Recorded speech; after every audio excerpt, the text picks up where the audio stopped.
بالله من الشيطان الرجيم بسم الله الرحمن الرحيم رب اشرح لي صدري ويسر لي امري واحلل عقدة من لساني يفقهوا قولي بسم الله الرحمن الرحيم الحمد لله رب العالمين الصلاة والسلام على اشرف الانبياء والمرسلين وخاتم النبيين ابي القاسم محمد وآله الطيبين الطاهرين المعصومين المظلومين اما بعد فقد قال رسول الله صلى الله عليه وآله وسلم انا مدینۃ العلم وعلی بابها۔ ہمیشہ کی طرح سب سے پہلے تمام تر تعریفیں اس قادر مطلق ذات کے لیے کہ جو رات کی تاریکی میں درخت پر اپنے گھونسلوں میں بیٹھے ہوئے پرندوں کو رات کی تاریکی میں سوتے ہوئے درخت سے نیچے گرنے نہیں دیتا، اور ہر پرندہ اپنے گھونسلے میں مطمئن ہو کر بیٹھتا ہے کہ ہمارا خالق، ہمارا رازق، ہمیں بنانے والا، ہماری چہچہاٹ کو سننے والا رب ہمیں اس گھونسلے سے گرنے نہیں دے گا، کہ جو رات کی تاریکی میں ایک پتلی سی چھوٹی سی شاخ کے اوپر بھی اگر کوئی پرندہ بیٹھا ہو تو اس کو بھی گرنے نہیں دیتا۔ وہ عظیم پروردگار کہ جو 70 ماہوں سے زیادہ محبت کرنے والا ہے اور ہر دور میں اپنے ہادی بھیجتا رہا کہ میرے یہ بندے ہدایت پا جائیں، اسی ہدایت کی ایک کڑی میں سے اللہ نے اپنے پیارے حبیب حضور اکرم کو بھیجا کہ جن کا ارشاد گرامی پڑھنے کا، تلاوت کرنے کا مجھے شرف حاصل ہوا ہے، کہ جس میں نبی اکرم فرما رہے ہیں انا مدینۃ العلم وعلی بابھا، کہ میں علم کا شہر ہوں اور علی اس کا دروازہ ہے۔ اور اب جس نے بھی علم لینے کے لیے آنا ہے وہ دروازے سے آئے گا، کوئی چھت سے نہیں آئے گا، کوئی دیواروں کو پھلانگ کر نہیں آئے گا۔ اب نبی اکرم لوگوں کو بتا رہے تھے کہ میرے اس ابن عم، جو میرے چچا زاد بھائی علی ابن ابی طالب ہے، اس کے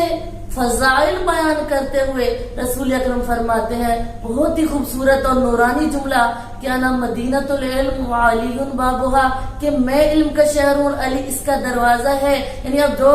علم لینے کے لیے آئے گا، کوئی رزق لینے کے لیے آئے گا، کوئی علم کی خیرات لے کر آئے گا، کوئی اپنے ہاتھوں میں علم کا کشکول لے کے آئے گا کہ جس کو کچھ نہیں پتا، وہ میرے دروازے پہ آنا چاہتا ہے تو یاد رکھے کہ مجھ سے گزر کر اس نے علی کے پاس جانا ہے، اور جس نے علی کے پاس جانا ہے اس نے میرے پاس آ جانا ہے۔ یعنی میں علم کا شہر ہوں اور علی اس کا دروازہ ہے۔ اگر مجھ تک پہنچنا ہے تو سب سے پہلے علی کی معرفت حاصل کرو، سب سے پہلے علی ابن ابی طالب کی معرفت حاصل کرو کہ علی کون ہے۔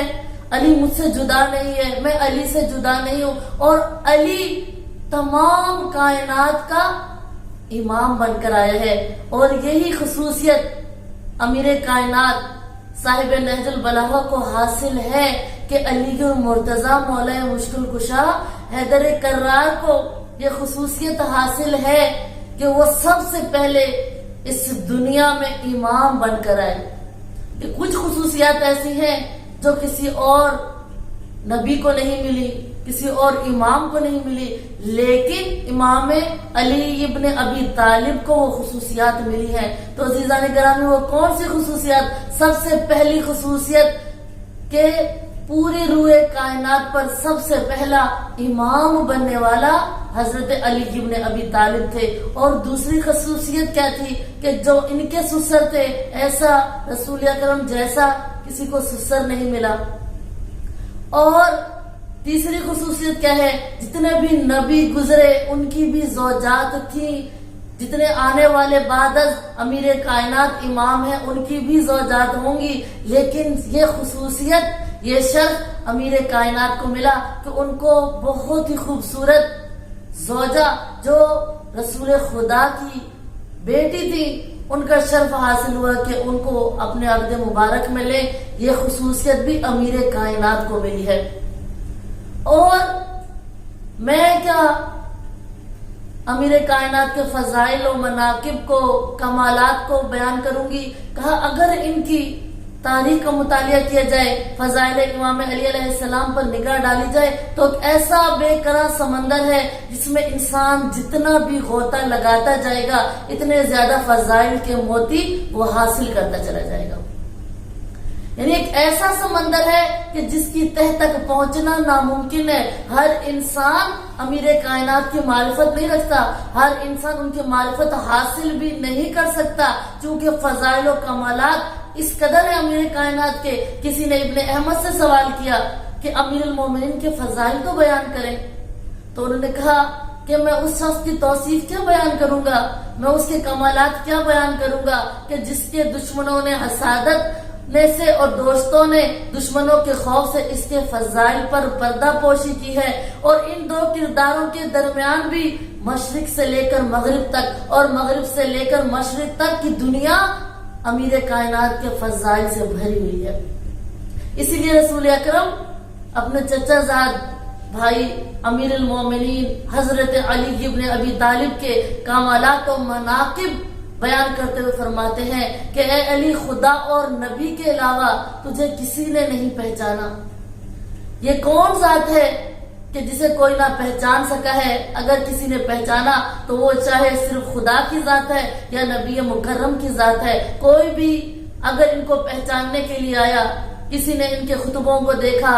کسی نے ان کے طولانی سجدوں کو دیکھا, کسی نے مردہ زندہ ہونے کو دیکھا, تو کسی نے ان کی بندگی میں شک کرنے لگ گیا, کسی نے امیر المومنین کو خدا مان لیا. اب رسول اکرم فضائل بیان کر رہے ہیں امیر کائنات کے. کہا علی, میں تجھ سے محبت کرتا ہوں اور جو تجھ سے محبت کرے گا وہ مجھ سے محبت کرے گا. جو تجھے دوست نہیں رکھتا ہوگا میں اس کو دوست نہیں رکھوں گا, اور جس کو میں دوست نہیں رکھوں گا اس کو خدا دوست نہیں رکھے گا. اور پھر اللہ نے بھی اپنے پیارے حبیب سے فرمایا کہ تم اپنی زندگی میں 4 صحابیوں سے بہت زیادہ محبت کرو. جب رسول اکرم مسجد نبوی میں اس بات کو بیان فرما رہے تھے تو ایک شخص کھڑا ہوا, کہا یا رسول اللہ, آپ بتا سکتے ہیں کہ کون سے 4 ایسے اشخاص ہیں کہ جن کے لیے اللہ نے حکم دیا ہے کہ ان 4 صحابیوں سے محبت کرو. ہر ایک اس انتظار میں تھا, منتظر تھا کہ اب شاید رسول خدا ہمارا نام لیں گے, ہم بھی رسول خدا سے محبت کرتے ہیں, ہم بھی ان کی سنت پر چلنے والے ہیں, ہم ان کے خطبات کو سنتے ہیں, ان کے ساتھ جنگ بدر میں جا رہے ہیں, جنگ احد میں جا رہے ہیں, شاید رسول اکرم ہمارا نام لیں گے. لیکن کہ جو مصداق وحی ہیں, جو وحی جب تک نہیں آتی زبان کو حرکت نہیں دیتے ہیں, اب وہ رسول اکرم مسجد نبوی میں جب منبر پر جلوہ افروز ہوئے, اب ایک شخص سوال کر رہا ہے تو فرمایا کہ ان 4 اشخاص میں سے سب سے پہلی شخصیت جو ہے, سب سے پہلی ہستی جو ہے کہ جس کا اللہ نے مجھے حکم دیا ہے کہ اے نبی اس سے محبت کرو, وہ صحابی میرا بھائی حضرت علی ابن ابی طالب ہے. ابھی رسول اکرم خاموش ہوئے. تھوڑی دیر بعد پھر کسی نے سوال کیا, یا رسول اللہ دوسرے صحابی کون ہیں؟ رسول اکرم نے دوبارہ علی ابن ابی طالب کا نام لیا. کہا کہ مجھے اللہ نے حکم دیا ہے کہ میں علی سے محبت کروں, اور پھر فرمایا کہ علی منی مثل راسی من بدنی, کہ علی میرے نزدیک ایسے ہیں جیسے میرے بدن پر سر ہے. اور پھر اس کے بارے میں ابن عباس روایت کرتے ہیں کہ رسول اکرم فرماتے ہیں کہ میں علی ابن ابی طالب کے اگر فضائل بتا دوں اور اتنے فضائل و مناقب و کمالات بتانے کے بعد بھی حضور اکرم فرما رہے ہیں کہ اگر میں اس کے فضائل و مناقب کو، اس کے کمالات کو، اس کی بندگی کو، اس کے علم امامت کو اجاگر کر دوں، دنیا والوں کو بتاؤں، تو پھر بھی تمام دنیا کے اگر تمام درخت قلم بن جائیں اور تمام دریا سیاہی بن جائیں اور تمام جن و انس لکھنے والے ہو جائیں اور حساب کرنے لگ جائیں، تو تمام انسان اگر لکھنے بیٹھ جائیں گے تو بھی علی کے فضائل کو شمار نہیں کر سکتے۔ یعنی امیر کائنات ایک ایسی ہستی ہے کہ جن کو یہ شرف ملا کہ ان سے پہلے کوئی امیر المومنین نہیں تھا، کوئی امیر المومنین نہیں تھا، اور ان کو اس شرف کے ساتھ یہ شرف بھی ملا کہ جنہوں نے بچپن میں ہی حضور اکرم کی مدد کرنے کا، ان کے شانہ بشانہ چلنے کا، ان کا اسلام کی تبلیغ کے لیے، اسلام کو فروغ دینے کے لیے وعدہ کیا، وہ شخص پہلا شخص کون تھا؟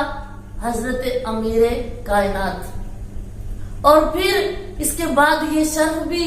حضرت علی ابن ابی طالب کو ملا کہ حضرت علی ابن ابی طالب مولود کعبہ ہوئے، کہ کعبہ میں ان کی ولادت ہوئی، اس سے پہلے کسی کی ولادت کعبہ میں نہیں ہوئی تھی۔ یہ شرف امیر کائنات کو ملا۔ اور اس کے علاوہ کہ ابن عباس روایت کرتے ہیں کہ ایک دن میں علی المرتضیٰ کی خدمت میں گیا اور میں نے کہا کہ اے امیر المومنین، آج میں آپ سے کچھ سوال کرنے کے لیے آیا ہوں، کچھ طلب کرنے کے لیے آیا ہوں۔ تو پوچھا بتاؤ کیا پوچھنا چاہتے ہو؟ کہا آج ذرا آپ بسم اللہ الرحمن الرحیم کی تفسیر تو بیان کر دیجئے۔ اور اب ادھر امیر کائنات بسم اللہ کی تفسیر بیان کرنا شروع کرتے ہیں، یہاں تک کہ صبح کا ستارہ نمودار ہو جاتا ہے، اور ابھی ادھر امیر کائنات بسم اللہ کی تفسیر بیان کر رہے ہیں کہ شام ہو گئی، سورج غروب ہو گیا، اگلا دن طلوع ہوا۔ اب جب دوسرا دن طلوع ہوا، ابن عباس کہتے ہیں اے امیر المومنین، ابھی کتنی تفسیر رہتی ہے؟ صبح کا ستارہ نمودار ہو چکا ہے، 2 دن ہو گئے میں لکھ رہا ہوں اور آپ بسم اللہ کی تفسیر بیان کر رہے ہیں۔ تو اس وقت امیر کائنات مسکرا کر فرماتے ہیں اے ابن عباس، یہ صبح کا ستارہ ہے، اگر میں امیر کائنات اپنے علم امامت کے ذریعے سے، اور وہ علم جو لدنی میرے پاس علم ہے، یا وہ جو حضور اکرم نے مجھے علم دیا ہے، اگر میں اس سب کو بیان کرتا رہوں تو بھی بسم اللہ کی تفسیر کم نہیں ہوگی۔ یہ تو صبح کا ستارہ ہے، یہاں تک کہ شام قیامت کا ستارہ بھی نمودار ہو جائے گا اور میں علی صرف بسم اللہ کی تفسیر بیان کرتا رہوں گا۔ یہ ہے امیر کائنات کے فضائل و مناقب کہ جن کا علم اتنا بلند تھا، جن کی بندگی کو دیکھ کر لوگ شک کرتے تھے کہ یہ امیر کائنات جو کبھی مردوں کو زندہ کرتے ہیں، کبھی بیماروں کو شفا دیتے ہیں، یہ تو کبھی نماز میں جاتے ہیں اور جب بندگی کے عالم میں جاتے ہیں تو کس طرح سے ان کی حالت ہو جاتی ہے کہ جو فاتح خیبر ہیں، جو فاتح احد ہیں، جو فاتح خندق ہیں، اس کے بعد بھی کہا ہم نے جب امیر کائنات کو دیکھا کہ جب وہ اللہ کی بارگاہ میں جاتے ہیں تو جب وضو کرنا چاہتے ہیں تو ان کے جسم پر لرزہ طاری ہو جاتا ہے، صرف لرزہ نہیں بلکہ آنکھوں سے آنسو روانہ ہو جاتے ہیں۔ اور جب دیکھتے ہیں کہ امیر کائنات اللہ کی بارگاہ میں جاتے ہیں اور خدا کی بارگاہ میں جب سجدہ ریز ہو جاتے ہیں تو اس وقت امیر کائنات کا جسم جو عام جنگوں میں لوہے کی مانند ہوتا ہے، لیکن یہاں بالکل نرم انداز میں خدا کی بارگاہ میں جھک جاتے ہیں، اور پھر بھی